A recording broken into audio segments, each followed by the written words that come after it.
Summary of Carmilla by Sheridan Le Fanu. Carmilla starts by telling the reader that the story will be told from the casebook of Dr. Hecelius. The story is about a young woman's memories of her time with a vampire. This young woman, whose name will be revealed later to be Laura, talks about her idyllic youth in Styria, Austria, where she lived in a manor with her widowed father and two governesses, Madame Peridon and Mademoiselle de La Fontaine. She lives by herself, because the nearest town is miles away. Even though her father is kind and she usually gets what she wants, Laura feels lonely because she doesn't have any friends her age to hang out with. Laura remembers something that happened to her when she was 6 years old that has stayed with her for a long time. She had a dream that a girl's face was watching her and then crawled into her bed. She has always been taken care of and kept from hearing things like ghost stories, so this is the first time she can remember being really scared. After a while, Laura's father gets a letter from his friend General Spielsdorf. The letter tells Laura that General Spielsdorf's niece Bertha Reinfeldt, who was supposed to come visit them, has died. But not long after that, they see a carriage crash and a young girl and her mother get out, both of them hurt. Laura's father talks to her mother, who tells him that her trip is very important and that she must keep going even without Laura. The girl's father offers to take care of Laura until her mother comes back in 3 months. Carmilla's father, Laura's father, calls for a doctor to check on the young girl while the governesses talk about how beautiful she is. Carmilla hits Laura, and when Laura goes to check on her, she quickly realizes that Carmilla is the girl from her dream. Carmilla also thinks of Laura, and she thinks Laura is beautiful. Laura sees this as a sign that they were meant to be friends. During Laura's stay, she and Carmilla keep getting closer, but there are some things about Carmilla that really bother Laura. Laura tries to get Carmilla to talk about her life, but Carmilla stays quiet. Laura is also confused by Carmilla's strong feelings for her. Carmilla sometimes flirts with Laura and is too nice to her, which makes Laura wonder how Carmilla could feel so strongly about her when they haven't known each other for very long. One day, Carmilla and Laura are out in the woods when they see the funeral parade of a young girl. Laura pays her respects from a distance, but Carmilla refuses and has a fit when she hears the funeral songs. Laura doesn't understand this because she has never heard Carmilla pray or talk about religion. Carmilla and Laura go home and buy charms from a hunchback to protect themselves from the bad dreams and ghosts that have been bothering them. They talk about the disease that has spread to the area and made a number of young girls sick with the same symptoms, but no one knows what caused it. One day, some paintings are brought to the house. One of them is from 1698 and is of Mircalla, Countess Karnstein, who looks just like Carmilla. Carmilla doesn't seem to care about the picture, but Laura's father and Laura are both very interested in it. Carmilla asks Laura to go for a walk in the moonlight. There, she talks about how much she loves Laura, which makes Laura feel even more embarrassed and scared. That night, as Laura is lying in bed, she sees a big animal that looks like a black cat in her room, and then she feels a sharp stinging in her breasts. Then she sees a woman standing at the end of the bed.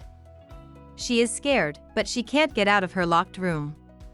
Laura tells what happened to Carmilla and her governesses the next day. Carmilla says that she was scared, too, but that the charm they bought from the hunchback kept her safe. Even though Laura starts to use her own charm, she keeps getting weaker. She says nothing is wrong because she doesn't want to worry her father. Laura finds out that Carmilla has gone missing after having a dream in which she saw her covered in blood. They look for her all night, and in the morning they finally find her. Laura's father gives a logical reason for why she did what she did, saying that she was probably sleepwalking. Dr. Spielsberg checks on Laura and talks to her father about what's wrong with her. Even though Laura's father tells her not to worry about it, she still does.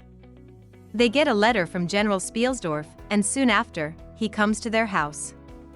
He is very upset about the death of his niece, and he says that they are too stubborn and set in their ways to accept the real cause of her death.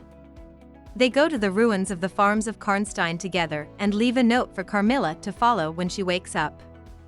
The general tells the story of what happened to Bertha while they are traveling. The general and his daughter went to a masquerade with rich aristocrats. They were the poorest people there. There, he talked to a pretty young woman whose face was covered with a mask. The girl, whose name was Millarca, liked Bertha right away, and the same was true for Bertha. The girl's mother talked to the general, and she asked if Millarca could stay with them for 3 weeks while she went on a very important secret trip. The general agreed, but Bertha got sick soon after. As Laura listens, she notices that she has the same symptoms and realizes that Millarca's guarded and private behavior is like Carmilla's. As they move towards the ruins, they meet an old woodsman who tells them that vampires attacked the town and caused it to fall apart. He tells them that the hero who killed these vampires also moved Mircalla's tomb. The general finishes his story after he has left. He remembers calling a doctor from Graz to check on his sister. The doctor told him that he thought Bertha had been bitten by a vampire.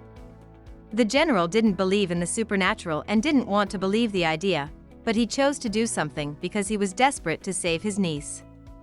He hid in Bertha's room and watched as a big black thing crept into her bed. When he attacked it, it turned into Millarca and ran away, never to be seen again. Bertha died right after that. Since then, he has vowed to find the thing that killed her and kill it. After he finishes his story, the group goes into a broken church where Carmilla is waiting for them. The general is surprised and moves towards her to fight, but she runs away. The general says that Carmilla and Millarca are the same person, and that she is actually the Countess Mircalla. All of their names are anagrams of each other. Baron Vordenberg, a grandson of the hero who killed the vampires, shows up at that moment. Because he knows so much about the thing, they are able to find Mircalla's tomb. On the way back home, Laura's father and she pick up a priest. After the priest says some prayers, Laura's problems go away. The next day, the general and Laura's dad open Mircalla's grave. When they see that her body is covered in blood and barely breathing, they realize that the vampire story is true. The guys put a stake through her heart and then burn her body. Even though Laura wasn't there, she talks about what happened based on a written report. Once Carmilla is beaten, there are no more vampires in the area, and Laura gets better. But she still feels deeply the effects of what she went through with Carmilla. She travels around Italy with her father for a year, but she keeps seeing Carmilla as both the friend she thought she was and the monster she was. Even though the vampire is no longer a threat and her father did everything he could to protect her, Laura will always be affected by her time with Carmilla. About the author. Joseph Sheridan Le Fanu was born in Dublin, Ireland, in 1814 to a family of educated Irish and English Protestants.